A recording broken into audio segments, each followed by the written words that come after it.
જીવન પર્યંત સેવા કરી. બહુ સરસ એક તમને વાત કહું. શાહબુદ્દીનભાઈ રાઠોડ અહીંયા આવ્યા હતા તો અમે સેજે બેસતા હોય.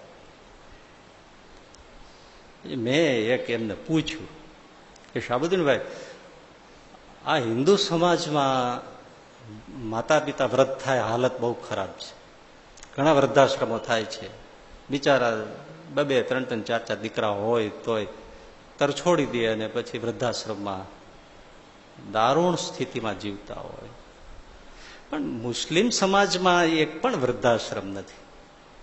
ખબર છે તમને? એક પણ મુસ્લિમ માતા પિતા તમને ભટકતો નહીં દેખાય. ગરીબમાં ગરીબ પરિવાર હશે તો મા બાપની અંતિમ શ્વાસ સુધી સેવા કરે છે. વિચાર કરો, આ તો ગાળ્યો જ દેવી છે. ખાલી સારું તો લ્યો.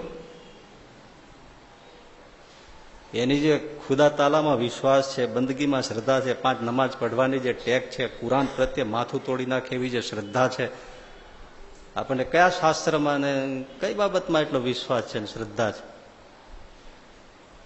5 માનસી પૂજા નથી થતી, સવાર પૂજા નથી થતી, સાંજે આરતીમાં આવવાતું નથી. અને તમે જો 1 વાગ્યા હોય તો એ તરત ફટ બધું મૂકીને નમાજ પઢવા નીકળી જાય મુસ્લિમ બિરાદર. સારું તો શીખવું જોઈએ ને. એમણે મને સરસ વાત કરી કે અમારા ઇસ્લામ ધર્મના પાયામાં એક કથા છે. હજરત મૂસા ફર્સ્ટ ફાઉન્ડર થયા. એને એક દિવસ વિચાર આવ્યો કે જન્નતમાં મારો પાડોશી કોણ હશે, એટલે સ્વર્ગમાં મારી પડખે પાડોશમાં રહેનારો કોણ હશે. આવો વિચાર આવ્યો.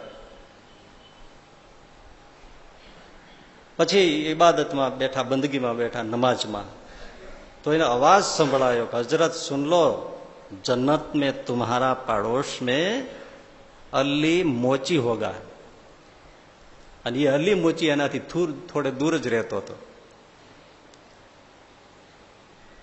એટલે આ તરત બંદગી નમાજ પૂરી કરી અને તરત જ અલી મોચીને ખોળવા નીકળ્યા. એનું ઘર મળ્યું. આ જોયું તો એક દ્રશ્ય દેખાયું. એકદમ પથારી વશ એની વૃદ્ધ માતા, એની પડખે આ અલી મોચી બેઠો છે.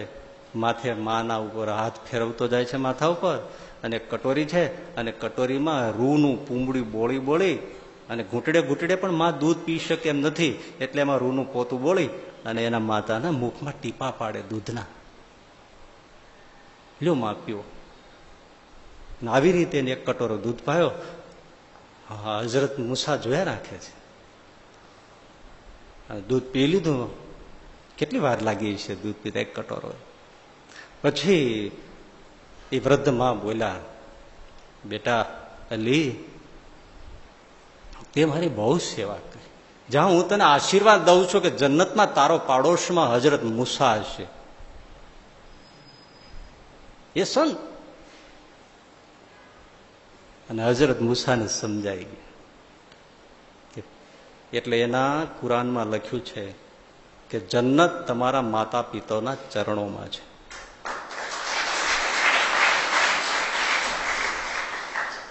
એટલે હરેક મુસ્લિમ એના માતા પિતાને પાળે પોષે છે. બોલો, એક પણ વૃદ્ધાશ્રમ ના મળે.